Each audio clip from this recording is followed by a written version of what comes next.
خوږو دوستانو اوس خو به تاسو ډېر ښه پېژنئ چې هغه یوه شاعره ده او هغه په سوشل میډیا باندې هم ډېره زیاته فیمس ده او ډېره زیاته مشهوره ده. څه وخت مخکې د هغې د یو بل سوشل میډیا ورکر سید ولی شاه په نوم باندې یادېږي، د هغه سره یې څه لانجه راغلې وه چې د هغې د خبرو اترو شوې وې او د هغې نه بعد د دې دواړو ورانۍ راغلی و چې بیا یې د یو بل وایسونه او د یو بل هغه میسیجونه په سوشل میډیا خپاره کړي وو چې کوم دي د یو بل سره کړي وو. سید ولی شاه دعوه کړې وه چې هغې ما سره د واده کولو وعده کړې وه، خو اوس د هغې په باره کې دغه خبر راغی چې سید ولی شاه راپاڅېدلی دی او هغه یې مړه کړې ده. دغه واقعه څنګه رامخې ته شوې ده؟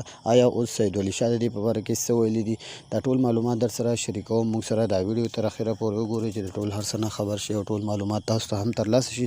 سید ولی شاه چې یو مسافر دی، په بهر ملک کې مسافري کوي او هلته هم ډېر وخت تېر کړی دی. سید ولی شاه چې د دې سره چې خبرې شوې دي، د دې سره د خبرو کېدلو نه بعد هغه وایي چې ما سره یې ورانه کړې ده او ما سره یې خبرې پرېښې دي، خو چې زما ورسره کوم ټایم کې خبرې کېدلې ما سره یې د واده کولو دعوه کړې وه.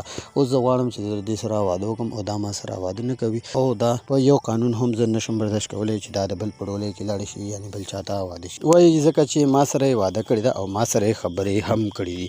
خو د دې په باره کې بیا سوشل میډیا جواب ورکړی و او په سوشل میډیا یې ورته چوټ انکار کړی و چې آیا نه ما تا سره خبرې کړي دي او نه زه تا سره څه خبرې کول غواړم او نه زه تا سره څه واده کول غواړم. هغه ورته د صفا هم ویلي دي چې آیا زما د خپلې مرضۍ کار دی، زما د مور پلار د مرضۍ کار دی چې هغې ما چېرته ورکوي او یا زما کوم ځای کې خوښوي. نو خوږو دوستانو د دې واقعه نه بعد چې دغه خبر په سوشل میډیا راغلی و چې پکې ویل کېدل سید ولی شاه راپاڅېدلی دی او نوره احساس یې مړه کړې ده. دغه خبر د نور احساس په باره کې راغلی و چې غوښتل مو تر تاسو یې هم راورسوو او تاسو ترې نه هم خبر شئ.